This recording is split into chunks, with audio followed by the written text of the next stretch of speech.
The telegram had been as cold as the metal tracks that brought Zelda Zimmerman to Montana Territory in the autumn of 1882, and she clutched it in her gloved hand as the train screeched to a halt at the Deer Lodge station, wondering if she had made the worst mistake of her 22 years. She stepped onto the wooden platform, her worn traveling dress dusty from 3 days of railway travel, her dark hair pinned beneath a simple bonnet that had seen better days. The air smelled of pine and wood smoke, so different from the sooty streets of Philadelphia, where her father had gambled away everything they owned before drinking himself to death 6 months prior. Her mother had been gone since Zelda was 12, lost to fever, and her only brother had disappeared into the war and never returned. When the advertisement appeared in the newspaper for a mail-order bride needed in Montana Territory, Zelda had responded not out of hope or romantic dreams, but out of desperation and the cold reality that she had nowhere else to go. Love was a fairy tale told to foolish girls. She had learned that much. Her father had claimed to love her mother, yet his love had not stopped him from drinking or gambling or leaving them destitute. The man she had courted briefly at 19 had proclaimed his devotion right up until he ran off with the daughter of a wealthy merchant. No, Zelda Zimmerman had no illusions about love. This arrangement with Reese Patterson was a business transaction, nothing more, and she would approach it with clear eyes and realistic expectations. She scanned the platform for a man matching the description in the letters. Tall, the advertisements had said. A rancher with a homestead 10 miles from town. He would be wearing a dark hat and would be looking for a woman with brown hair and gray eyes.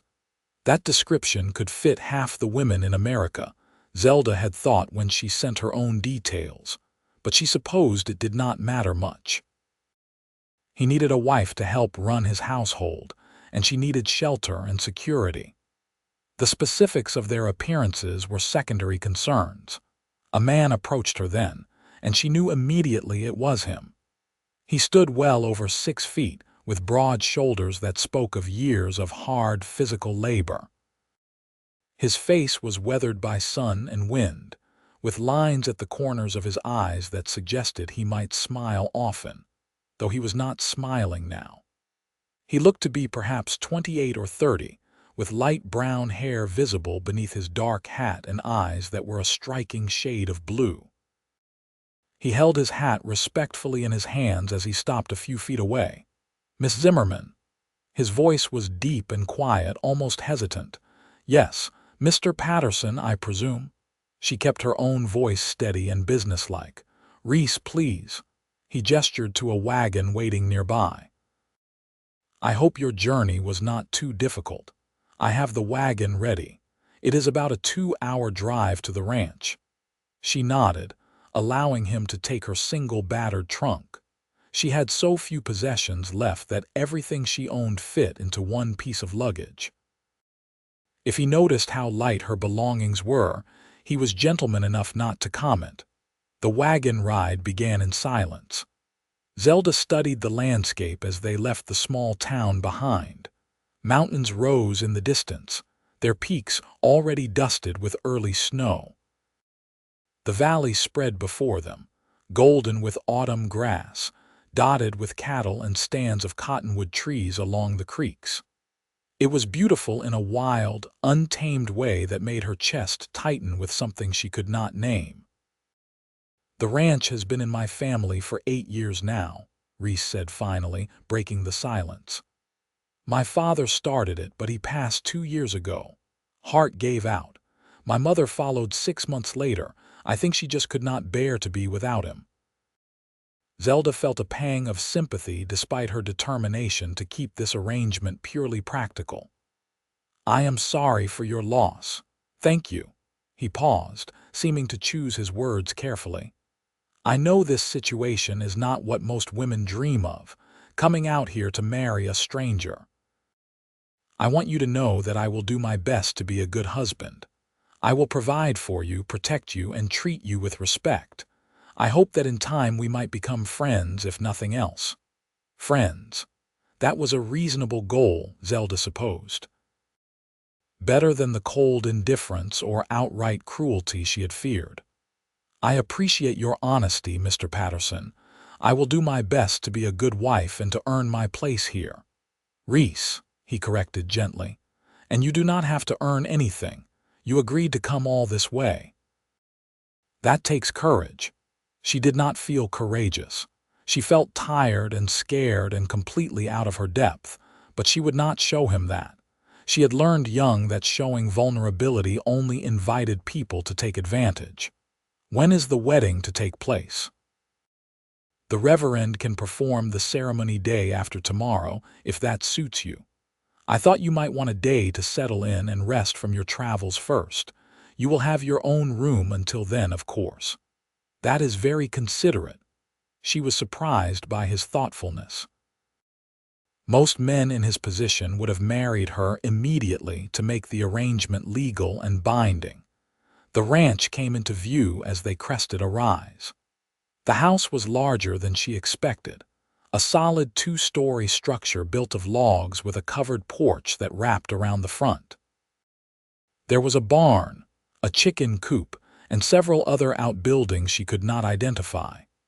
Cattle grazed in fenced pastures, and she could see horses in a corral near the barn.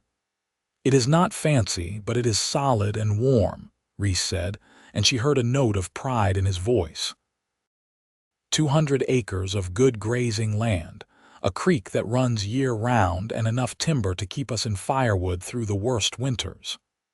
"It is impressive," Zelda said honestly. She had expected a crude cabin, not this substantial homestead. He helped her down from the wagon with a gentle hand at her elbow, then retrieved her trunk. "Let me show you inside." The interior was clean but clearly showed the absence of a woman's touch. The furniture was handmade and functional, the floors swept but dusty in the corners, the windows in need of washing. The kitchen had a good iron stove and a large table, though the shelves held a sparse collection of mismatched dishes and cups. "I am afraid housekeeping is not my strongest skill," Reese admitted, looking somewhat embarrassed. "I have been managing on my own for the past year, and I fear it shows." "Nothing that cannot be remedied with time and effort," Zelda replied, already mentally cataloging what needed to be done. He carried her trunk upstairs to a bedroom that overlooked the front of the property. It held a narrow bed with a simple quilt, a dresser, and a washstand. "This was my sister's room before she married and moved to Helena. I hope it will be comfortable for you." "Your sister?" Zelda had not known he had family nearby. "Clara. She is 3 years younger than me. She married a shopkeeper 2 years ago. Good man, treats her well. They have a baby daughter now." His face softened when he spoke of them, and Zelda caught a glimpse of warmth beneath his reserved exterior. "Thank you for the room. It is very nice. I will leave you to rest and freshen up. I need to see to the animals, but I will be back in an hour or so to make supper, unless you are too tired, and then I can manage on my own." "I can help with supper," Zelda said automatically. She was exhausted, but sitting idle made her anxious. She needed to be useful to justify her presence here. "Only if you are feeling up to it." He lingered in the doorway for a moment as if wanting to say something more, then simply nodded and left, his boots heavy on the wooden stairs. Alone, Zelda sat on the edge of the narrow bed and allowed herself a moment of uncertainty. What had she done, traveling halfway across the country to marry a complete stranger? But what choice had she truly had? The alternatives in Philadelphia had been grim, working in a factory for pennies or, worse, selling herself on the streets to survive. At least here she would have a roof over her head and food in her belly. At least here she had a chance at some kind of life, even if love would never be part of it. She unpacked her few belongings, hanging her 2 spare dresses in the wardrobe and arranging her brush and mirror on the dresser. Her mother's cameo, the only piece of jewelry she still owned, she placed carefully in the top drawer. Then she washed her face in the basin and changed into her older dress, the one suitable for work, and went downstairs to face whatever came next. The kitchen was empty, but through the window she could see Reese in the barn. She took stock of the pantry and found flour, beans, some salted pork, and a few withered potatoes. It was not much to work with, but she had made do with less. She started a fire in the stove, set water to boil, and began preparing a simple stew. She was cutting the pork when Reese returned, carrying a basket of eggs and a pail of milk. He stopped in the doorway, surprise evident on his face. "You did not have to start already." "I do not mind. I prefer to keep busy." He set the eggs and milk on the counter. "Then I will help." Many hands make light work, as my mother used to say. They worked together in comfortable silence, and Zelda found herself stealing glances at him. His hands were large and work roughened but moved with surprising deftness as he sliced vegetables. He moved around the kitchen with the ease of someone who had been taking care of himself for a while, not the helplessness she had half expected from a bachelor rancher. "You cook for yourself often?" she asked. "Had to learn after my parents passed." "I am not very good at it, but I have not starved yet." A hint of humor touched his voice. "This kitchen has good bones. A few supplies and some organization, and it could be quite nice. I will take you into town in a few days once you have settled in. You can buy whatever you need for the house. Cloth for curtains, dishes, whatever you think we should have." Zelda felt a flutter of something in her chest. Not quite hope, but something close to it. He was being more generous than their arrangement required. "That is very kind of you. It is your home now, too. You should have what you need to make it comfortable." Dinner was simple but filling, and they ate at the kitchen table as the sun set outside the windows, painting the sky in shades of orange and pink. Reese asked her about her journey, and she gave him the basic facts, leaving out the more painful details of why she had no family left to care about her departure. "Have you always lived in Philadelphia?" he asked. "All my life until now. It is strange to see so much open space. In the city, everything is crowded together, buildings and people all pressed up against each other. I went to a city once, Denver, about 5 years ago. Could not wait to get back to the ranch. Too loud, too many people, and the air smelled wrong." He took a sip of coffee. "This land gets in your blood.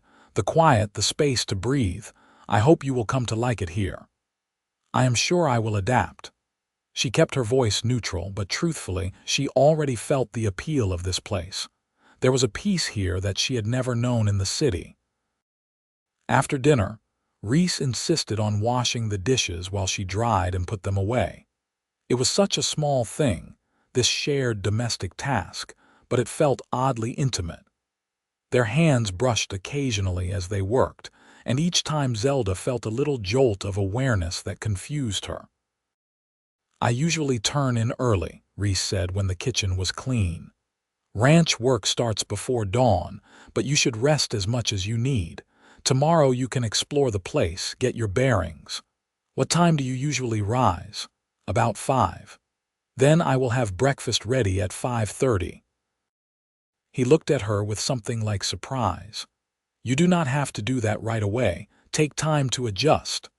"I would rather start, as I mean to go on. You are working hard. The least I can do is make sure you have a good breakfast." Something warm flickered in his blue eyes. "Thank you, Zelda. That means a lot." It was the first time he had used her given name, and she found she liked the way it sounded in his deep voice. She nodded, suddenly feeling shy, and retreated to her room. That night, lying in the narrow bed, Zelda listened to the unfamiliar sounds of the ranch. Cattle lowing in the distance, the whisper of wind through the eaves, the creak of the house settling. It was so different from the city noise she had known all her life, the rattling of carriages and shouts of street vendors and the constant hum of humanity pressed together. Here, the silence was almost overwhelming. She thought about Reese Patterson, the quiet man who would be her husband in 2 days. He was not what she had expected. She had braced herself for someone gruff or crude, someone who saw her as merely a solution to his household problems. Instead, he had been courteous and thoughtful, treating her with a respect she had rarely experienced. It did not change her fundamental belief about love, of course. Kindness and respect were not the same as love, and she was content with that. Love was the illusion, the lie that led to heartbreak. Kindness and respect were real and reliable, and she would gladly settle for those. She woke before dawn to the sound of Reese moving around downstairs. Quickly, she dressed and hurried to the kitchen, finding him pulling on his coat by the back door. "I will have coffee ready in just a moment," she said. He turned, clearly surprised to see her. "I thought you might sleep later. I told you I would have breakfast ready." She moved to the stove, stirring up the fire and setting the coffee pot on to boil. "Let me at least get the fire going properly for you." He came to help, and soon the kitchen was warming up nicely. "I need to feed the animals and milk the cow. I will be back in about half an hour." Zelda nodded and set about making breakfast. She found bacon in the cold box and made biscuits from the flour, working quickly and efficiently. By the time Reese returned, stamping the cold from his feet, the table was set and hot food was waiting. "This smells wonderful," he said, genuine pleasure in his voice. "I have been eating cold biscuits and jerky for breakfast for months. Then you deserve a hot meal." She poured coffee for both of them and sat across from him at the table. He ate with obvious enjoyment, and Zelda felt a small glow of satisfaction. It was good to be useful, to have a purpose. "These biscuits are the best I have had in I cannot remember how long," he said. "You are a fine cook. My mother taught me. She said a woman should be able to feed her family well, no matter how little she had to work with." The memory brought a pang of old grief, but she pushed it aside. "She taught you well." He paused, then added, "Tell me about her if you do not mind talking about it." Zelda hesitated, then decided there was no harm in sharing. "She was kind and patient, everything good. She died when I was 12. Fever took her in just 3 days. After that, it was just my father and me, and he was never the same. He started drinking more, gambling. Eventually, he lost everything." She kept her voice matter of fact, not wanting pity. "I am sorry. That must have been very hard on you. It was a long time ago." She stood to clear the dishes, signaling that the subject was closed. To her relief, Reese did not press further. Instead, he said, "I thought today you might want to look around the ranch, get familiar with the place. I need to ride out and check on the herd in the north pasture, but you are welcome to come along if you like. Or you can stay here and rest, or do whatever you please." The idea of riding out to see more of the ranch appealed to her, despite her exhaustion from travel. "I would like to come if I would not be in the way, though I should warn you, I have never ridden a horse. I have a gentle mare that would be perfect for you. I can teach you the basics. It is not difficult once you get the feel of it." An hour later, Zelda found herself sitting atop a placid brown mare named Daisy, while Reese sat astride a larger gelding beside her. He had been patient in showing her how to sit, how to hold the reins, how to guide the horse with gentle pressure. Now they rode slowly across the ranch, and Zelda felt a thrill of exhilaration mixed with nervousness. "You are doing very well," Reese encouraged. "You have good balance." The morning sun was bright and clear, the air crisp with the promise of winter to come. They rode through pastures where cattle grazed, past a creek lined with golden cottonwoods, up into rolling hills that gave views of the mountains beyond. Reese pointed out the boundaries of his land, showed her where the best grass grew, explained his plans to expand the herd next year. "This is beautiful," Zelda said, and meant it. There was something about this land, vast and clean and full of possibility, that made her chest feel tight.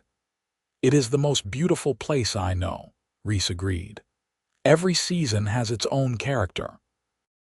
Spring, when the wildflowers bloom and the calves are born. Summer, with the long, warm evenings. Fall, like now, with everything turning gold. Even winter has its beauty, though it is harsh and testing." They stopped at the top of a rise, and Reese dismounted to check on a small group of cattle grazing nearby. Zelda watched him work, noting the confidence in his movements, the gentle way he approached the animals. He was a man comfortable in his world, she realized. This land was not just his property, it was part of who he was. When they returned to the ranch house around midday, Zelda made a simple lunch while Reese tended to the horses. They ate together again, and conversation came a bit easier now.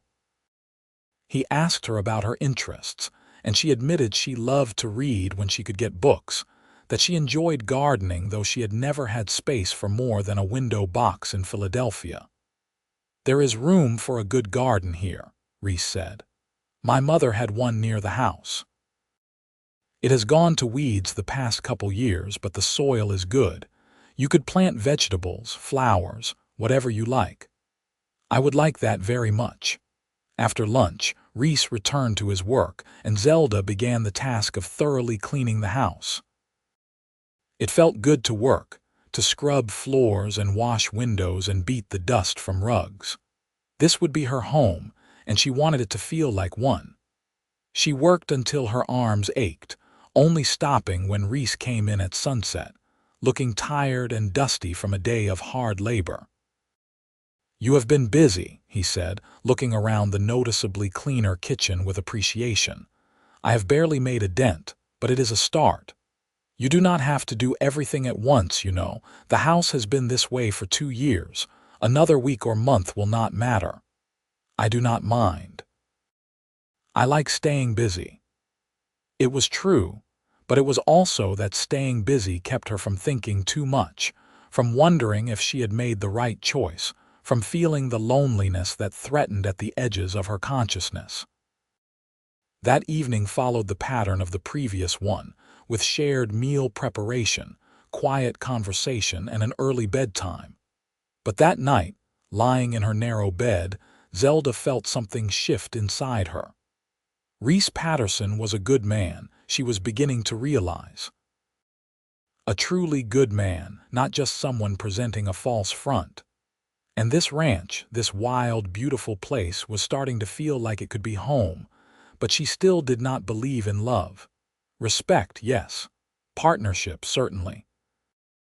But love was the dangerous fantasy, and she would not let herself fall into that trap. The next day was her wedding day. Reese drove her into Deer Lodge early in the morning. The town was small, just a main street with a general store, a saloon, a hotel, and a few other establishments. The church was a modest white building at the end of the street, and Reverend Matthews was a kind-faced older man who greeted them warmly. "I am pleased to meet you, Miss Zimmerman," he said. "Reese is a good man and a valued member of our community. I am sure you will be very happy here." Zelda smiled and nodded, not trusting herself to speak. She was wearing her best dress, a simple blue calico that was a few years out of fashion but clean and neatly pressed. Reese wore a suit that looked slightly uncomfortable on his large frame, clearly something he did not don often. The ceremony was brief and simple. There were 2 witnesses, the Reverend's wife and the owner of the general store. Zelda spoke her vows in a steady voice, promising to honor and cherish, feeling oddly detached from the moment. Reese's voice was deep and serious as he made his promises, his blue eyes never leaving her face, and then it was done. She was married. Zelda Patterson now, no longer Zelda Zimmerman.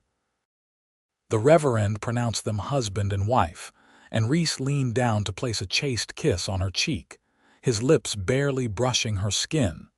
Afterward, Reese took her to the general store where she was overwhelmed by his generosity. "Get whatever you need," he said. "Cloth, thread, dishes, pots and pans, anything."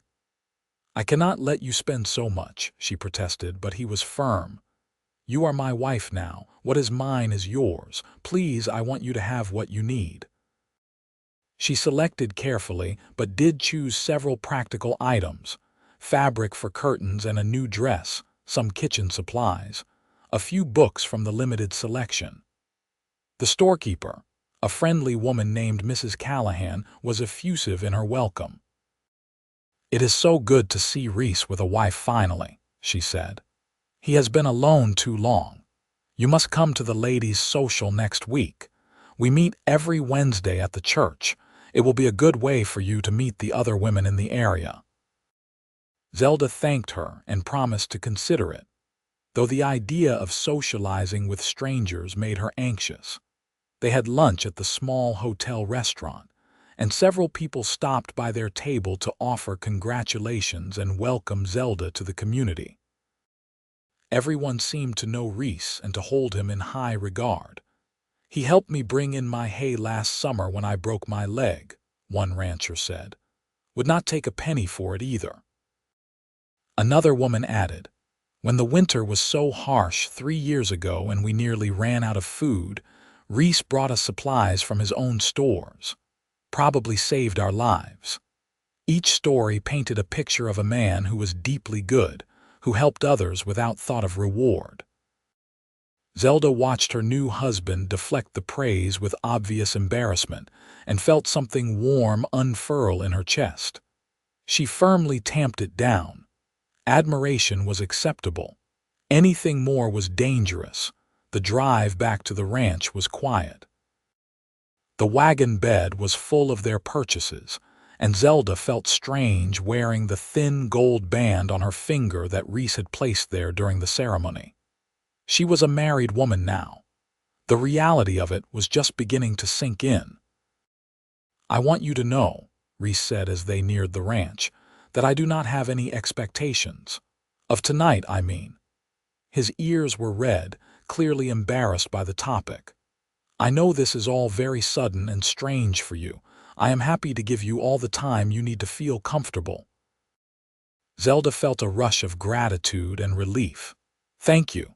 I appreciate your understanding. I moved my things to my parents' old room. Your room can be yours for as long as you want it." That night, after a quiet dinner, Zelda did indeed retreat to her small room. She changed into her nightgown and climbed into bed, listening to the sounds of Reese moving around in the room down the hall. She was married but still alone, and she was grateful for his patience even as a small, traitorous part of her wondered what it might be like to not be alone. The days settled into a rhythm. Zelda rose early to make breakfast, and they ate together in comfortable companionship. After Reese went out to work the ranch, she would clean, cook, and organize the house. In the afternoons, she often worked in the overgrown garden, pulling weeds and preparing the soil for spring planting. Sometimes Reese would come in for lunch. Sometimes he was too far out on the property and would not return until evening. They talked more easily now, sharing stories and observations. Reese told her about his childhood on the ranch, about learning to rope and ride from his father, about the hard early years when they were building the homestead from nothing. Zelda found herself sharing more as well. Stories about her mother, about books she had read, about the small joys she had found even in her difficult life in Philadelphia. She attended the ladies' social at Mrs. Callahan's urging and found the women welcoming if curious. They asked careful questions about how she and Reese met, and she answered honestly that it had been a mail-order arrangement. Several of the women nodded knowingly. "I came out here the same way 15 years ago," one older woman, Mrs. Henley, said. "Best decision I ever made." My Harold is a good man and we have built a good life together." "How did you know?" Zelda asked impulsively. "That it was the right decision," Mrs. Henley smiled. "I did not at first, but I gave it a chance and I kept my heart open. Sometimes the best things come from the choices we make when we are desperate, not when we are confident." Zelda thought about those words often in the weeks that followed. She was growing accustomed to ranch life, to the rhythm of the seasons and the demands of the land. She was also growing accustomed to Reese, to his quiet kindness and steady presence. One evening in late October, a storm blew in suddenly, bringing fierce winds and driving rain. Reese came running from the barn, soaked through, worry on his face. "Some of the cattle got spooked and broke through the fence in the east pasture. I need to ride out and bring them back before they wander too far. In this weather, it is dangerous." Zelda felt fear clutch at her chest. "I will be careful, but I cannot leave them out there. They could get injured or lost." He was already pulling on his oilskin coat. "Then I am coming with you." "Zelda, no. It is too dangerous for someone who is still learning to ride. You should not go alone. What if something happens to you?" She was already reaching for her cloak. He looked at her for a long moment, something intense in his eyes. "You would worry about me, of course I would. You are my husband." The words came out more forcefully than she intended. His expression softened. "All right. But you stay close to me, and if I tell you to do something, you do it immediately." "Agreed." "Agreed." They rode out into the storm together, the rain pelting them mercilessly, the wind trying to tear them from their saddles. Zelda clung to Daisy's reins, trusting the mare to follow Reese's gelding. It was terrifying and exhilarating, and she understood in that moment what Reese loved about this life. The wildness, the challenge, the way it made you feel utterly alive. They found the cattle huddled in a draw about a mile from the ranch, frightened but unharmed. Working together, they slowly herded them back toward home, Reese showing Zelda how to position herself to guide the animals. By the time they got the cattle secured in a different pasture and the broken fence temporarily repaired, they were both exhausted and soaked to the bone. In the kitchen, dripping water on the floor, they looked at each other and suddenly Reese started to laugh. "You look like a drowned cat." "You do not look much better," Zelda retorted, but she was smiling. And then she was laughing too, the tension of the evening releasing in waves of mirth. When the laughter subsided, they were standing close together, water pooling at their feet. Reese reached out and gently brushed a strand of wet hair from her face. "Thank you for coming with me. I know you were scared." "I was terrified," she admitted, "but I was more scared of you going out there alone." Something shifted in his expression, a vulnerability she had not seen before.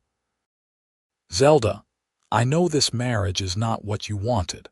I know it is just an arrangement, but I need you to know that I am grateful every day that you came here. You have made this house a home again.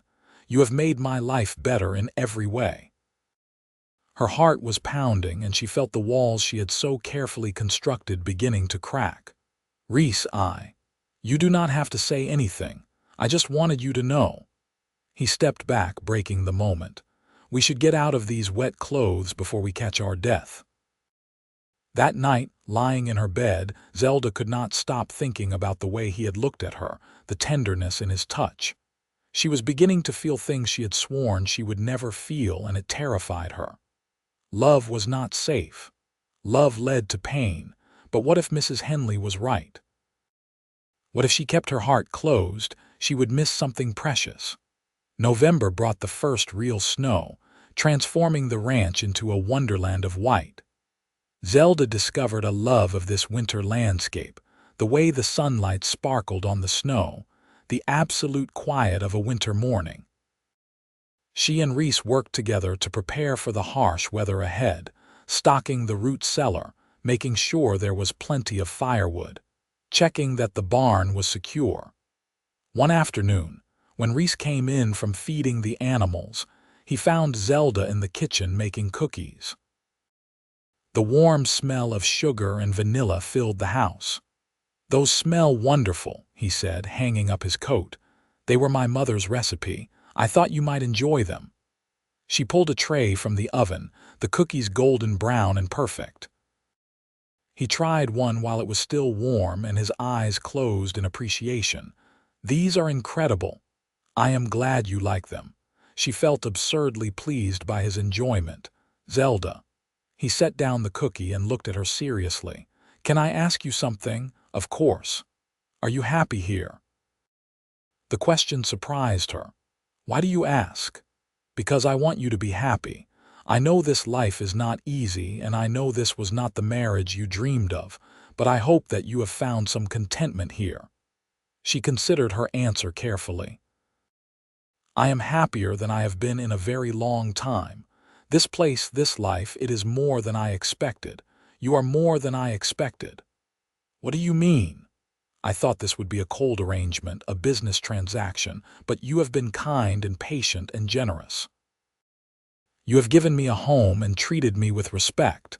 That is more than most women in my situation could hope for. You deserve all of that and more." He reached out and took her hand, his rough fingers gentle around hers. "You deserve to be cherished." Her breath caught. "Reese." "I am falling in love with you, Zelda. I know I should not say it. I know you do not believe in love, but I cannot help it. Every day I fall a little more. The way you hum while you cook, the way you talk to the chickens when you collect eggs, the way you look at the mountains in the morning light. Everything about you has captured my heart." Tears pricked at her eyes. "I do not know if I can love you back. I want to, but I am afraid. Everyone I have ever loved has left me or hurt me. I do not know if I can take that risk again. I am not going anywhere, Zelda. I will be here every day, proving to you that love is real, that it is worth the risk. I do not need you to love me back right now. I just need you to know how I feel, and to maybe give yourself permission to feel whatever you feel." She squeezed his hand, unable to speak past the lump in her throat. He raised her hand to his lips and kissed her knuckles gently, then released her and left the kitchen, giving her space to process his declaration. That night, Zelda lay awake for hours, her mind churning. She could not deny that she had feelings for Reese. Over the past months, he had become the center of her world. She looked forward to their meals together, to their conversations, to the simple domesticity of their shared life. She worried when he was out in bad weather. She found excuses to be near him. And when he looked at her with those blue eyes full of warmth and growing affection, she felt something bloom inside her chest that felt dangerously like love. But love was a lie, wasn't it? Yet Reese had proven himself day after day. He had not demanded anything from her. He had not tried to control her or use her. He had simply been kind and steady and true. Maybe love did not have to be the destructive force she had always believed it to be. Maybe love could be this quiet, growing thing, built on respect and partnership and daily acts of care. The next morning, when she came downstairs, she found a bouquet of winter branches with bright red berries arranged in a jar on the kitchen table. Reese was already outside, but she knew he had left them for her. It was such a small gesture, but it made her heart squeeze with emotion. She met him at the door when he came in for breakfast, and without allowing herself to overthink it, she rose on her toes and kissed his cheek. "Thank you for the branches. They are beautiful." His whole face lit up with surprised pleasure. "I am glad you like them. I saw them this morning and thought of you." They ate breakfast together, and there was a new ease between them, a sense of possibility that had not been there before. Christmas approached, and Reese's sister Clara invited them to spend the holiday in Helena. "I would like to go if you are comfortable with it," Reese said. "Clara is eager to meet you, but if you would rather stay here, that is fine too." "I would like to meet your sister," Zelda said. She was curious about the woman Reese spoke of so fondly. The trip to Helena was Zelda's first time leaving the ranch since their wedding day. The journey took most of a day by wagon, and they stayed in a hotel that night, Reese gallantly insisting Zelda take the bed while he made do with blankets on the floor despite her protests. Clara Patterson Morrison was a lively, warm woman who embraced Zelda like a long-lost friend the moment they met. "I am so happy Reese found you," she said. "He has been alone too long. Come in, come in. You must be freezing." Clara's house was cozy and filled with the smells of holiday baking.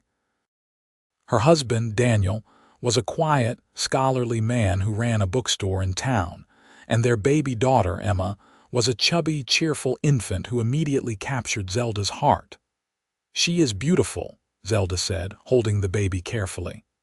"She is a terror who never sleeps," Clara said fondly. "But we adore her anyway. Do you and Reese plan to have children?" Zelda felt her cheeks heat. "We have not discussed it." "Well, do not wait too long. Being a mother is exhausting and wonderful, and I cannot imagine my life without her now." Clara leaned closer conspiratorially. "I can see the way Reese looks at you. He is absolutely besotted. I have never seen my brother so happy." "He is a good man," Zelda said softly. "The best. Our father was hard, demanding. He loved us, but he was not warm. Reese was determined to be different, to be the kind of man who could express his feelings. I think that is why he has been so patient in finding the right wife. He wanted it to mean something."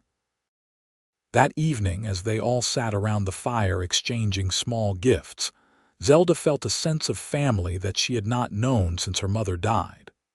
Clara and Daniel welcomed her without reservation, and Reese held her hand as they sang carols, his thumb gently stroking her palm.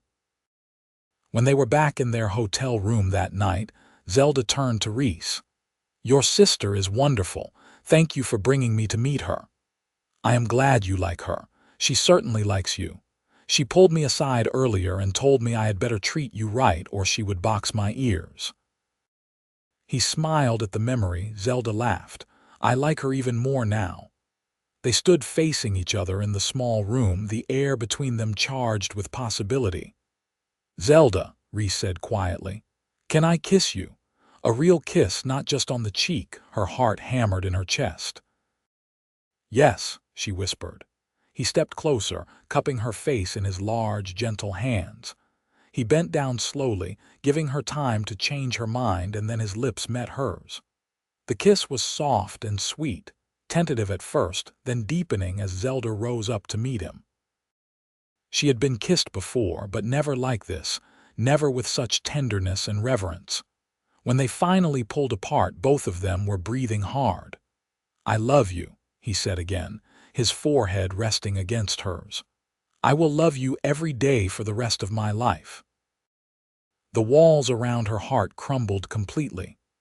"I love you too," she whispered, and it felt like a revelation, like stepping into sunlight after years in shadow.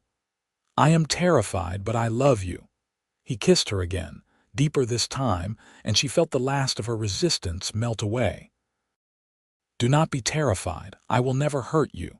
I will spend every day proving that love is real."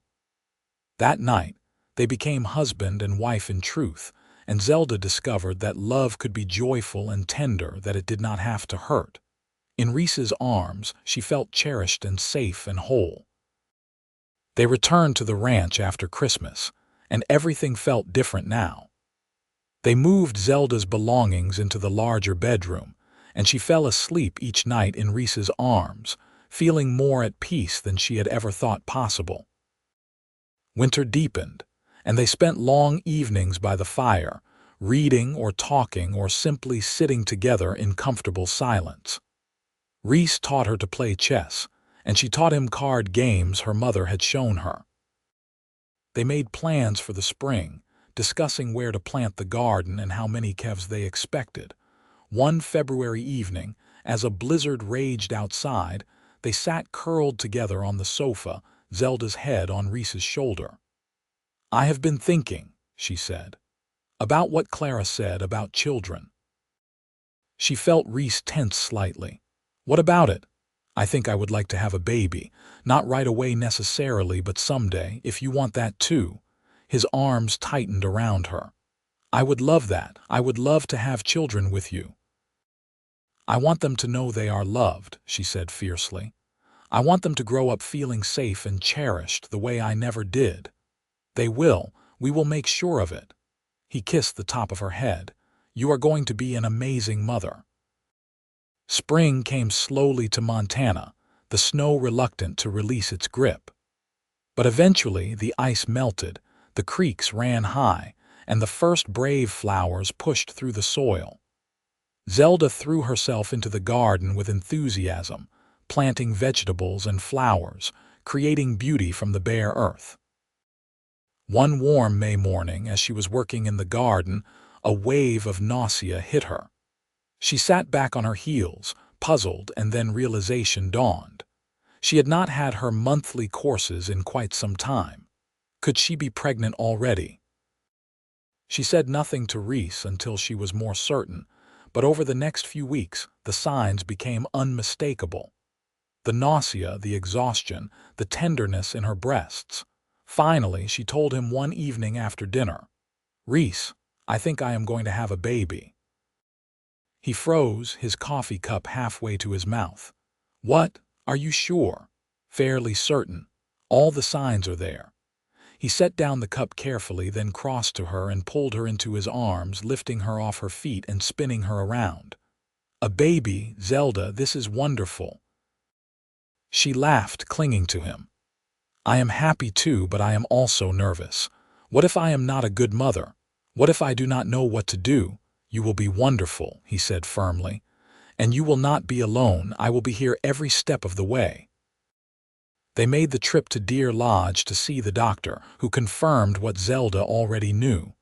She was pregnant, probably about 3 months along, which meant the baby would come in late autumn or early winter.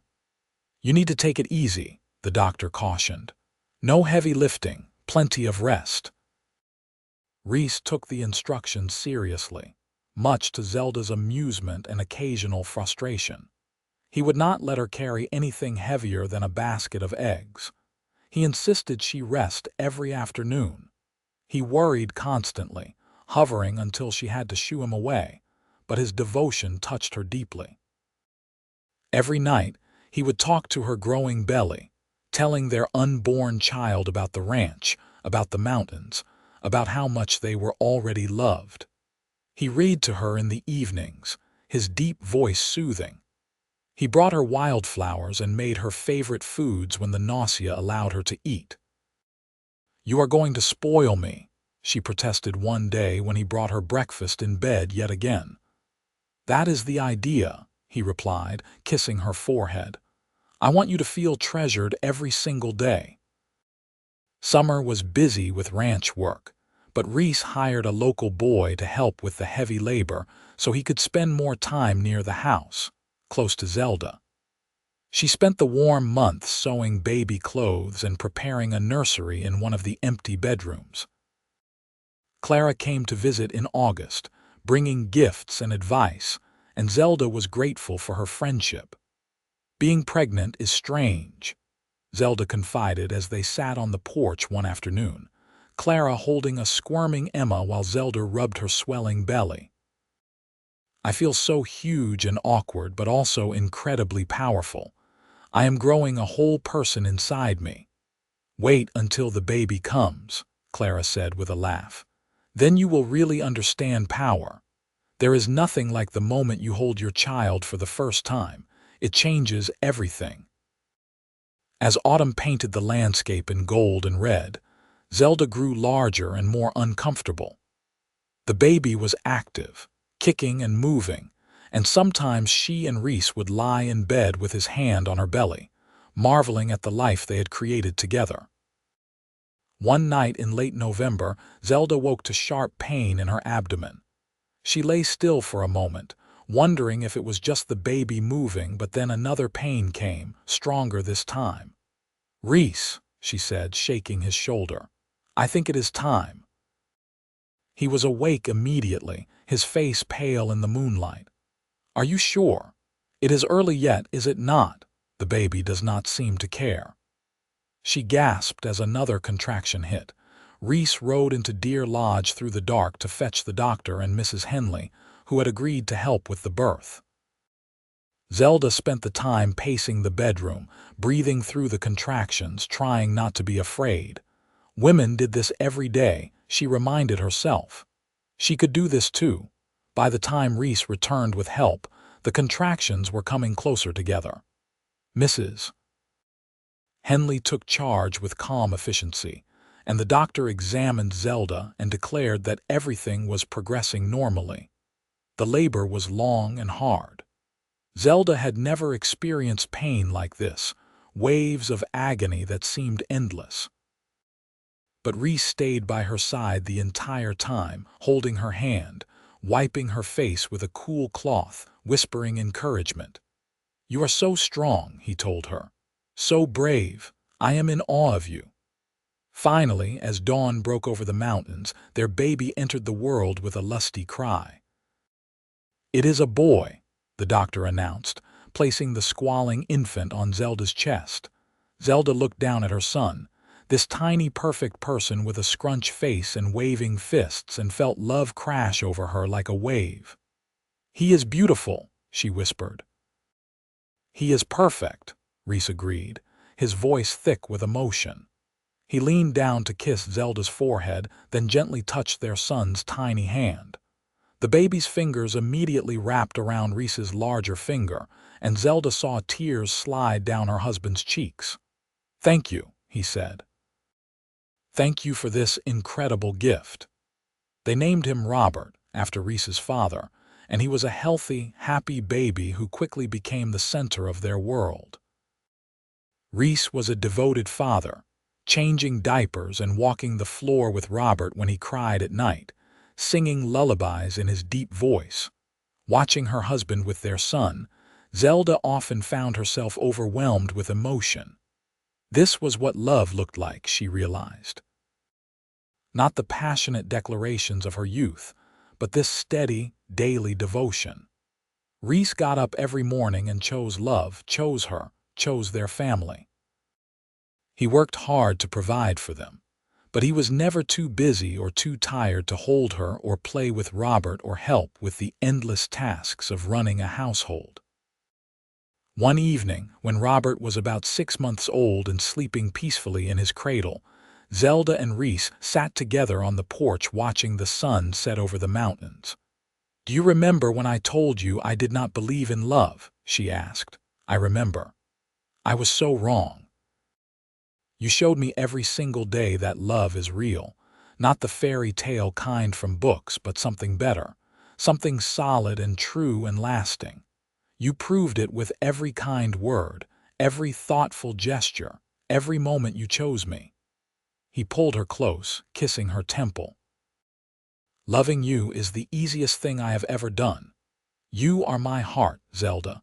You and Robert, you are everything that matters." The years flowed by like the creek that ran through their property, steady and sure. Robert grew into a sturdy, cheerful toddler who loved following his father around the ranch.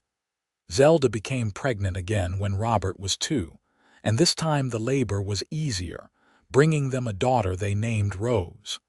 2 years after that came another son, James. The ranch prospered under Reese's careful management. They expanded the house, adding more bedrooms and a larger kitchen. Zelda's garden grew each year, providing vegetables for their table and flowers for her own enjoyment. She took up painting and filled the house with scenes of their beautiful Montana valley. Clara and Daniel visited regularly, and Emma became close with her cousins.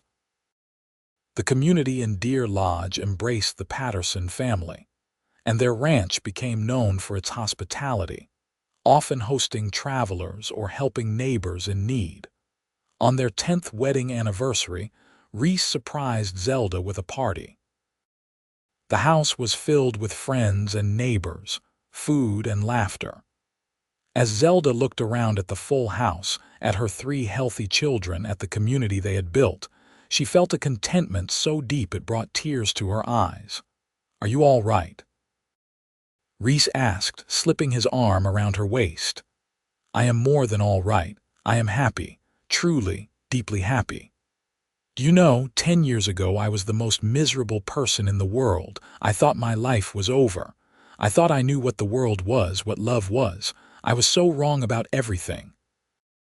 You were just looking in the wrong places.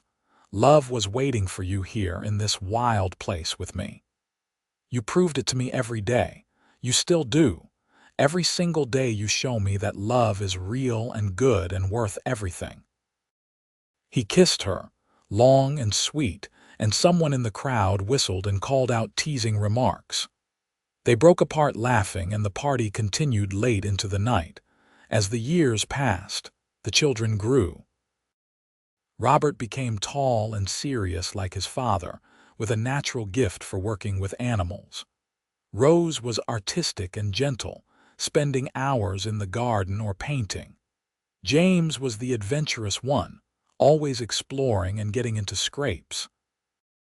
Reese and Zelda weathered the challenges that came: harsh winters and dry summers, cattle diseases and market fluctuations, the ordinary struggles of raising children and maintaining a ranch. But they faced everything together, their love deepening with each passing year. When Robert turned 18, he told them he wanted to study veterinary medicine. Zelda worried about the expense and about being separated from her eldest son, but Reese was supportive. "He should follow his dreams. We will find a way." They sent Robert to the agricultural college in Bozeman, proud and sad in equal measure. Rose showed such talent for painting that Clara arranged for her to take lessons from an artist in Helena. James declared he wanted to be a rancher like his father, and Reese beamed with pride. One autumn evening, when Zelda was 45 and Reese was 51, they sat together on the porch as they had done thousands of times before. The children were all off living their own lives now. Robert was a veterinarian in Butte, newly married to a sweet girl named Sarah. Rose was studying art in Chicago, her paintings starting to gain recognition. James was managing the ranch with Reese, and there was talk of him courting a neighbor's daughter. "We are getting old," Zelda said, leaning her head on Reese's shoulder. "We are getting older," he corrected. "But I do not feel old when I am with you." Flatterer. But she smiled. "Do you ever regret it? Sending for a mail-order bride? You could have found someone you chose yourself, someone you fell in love with naturally." "I did choose you," he said firmly, "and I did fall in love naturally. The moment I saw you step off that train, so brave and determined despite being terrified, something in my heart recognized you. I knew you were meant to be mine. I fought it so hard. I was so sure love was a lie. I know. But I also knew you were wrong, and I was willing to wait as long as it took for you to see the truth. You are the most patient man I have ever known. Only with things that matter. And you, Zelda Patterson, you matter more than anything in this world."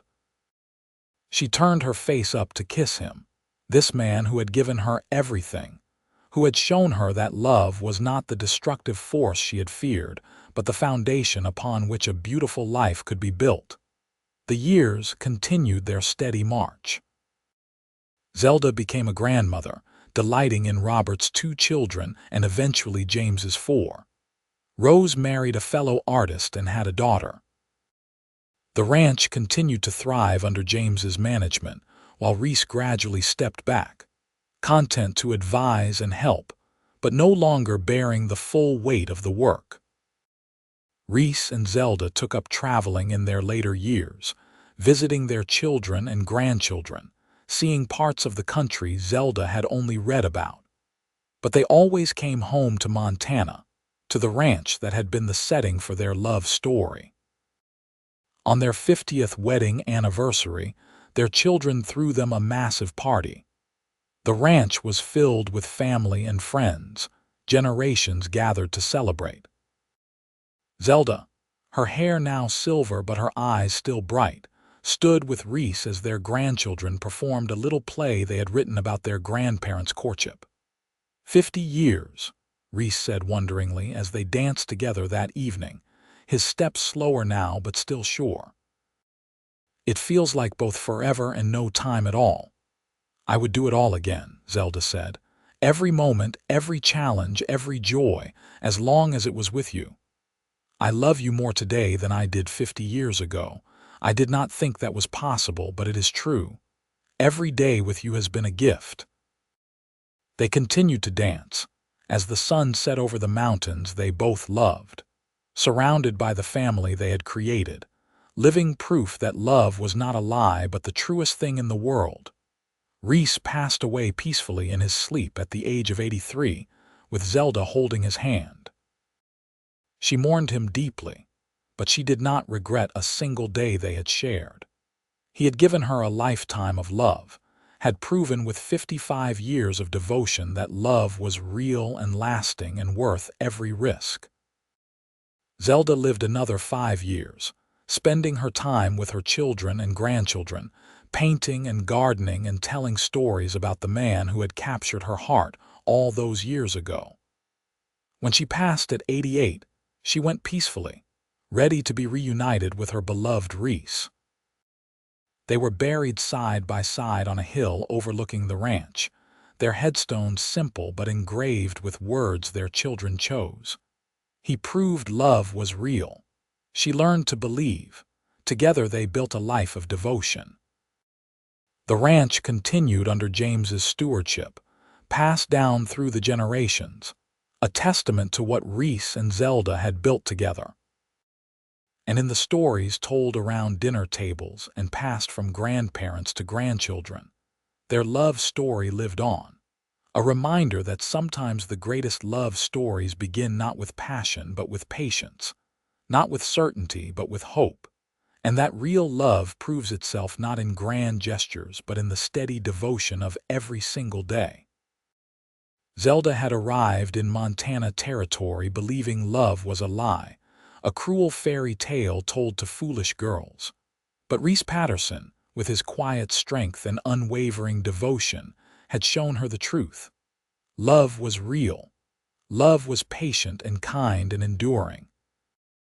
Love was getting up every morning and choosing each other, through hardships and joys, through sickness and health, through all the ordinary moments that made up a life. And in the end, that was the greatest truth of all, the one Reese had proven to Zelda every single day of their long and beautiful life together.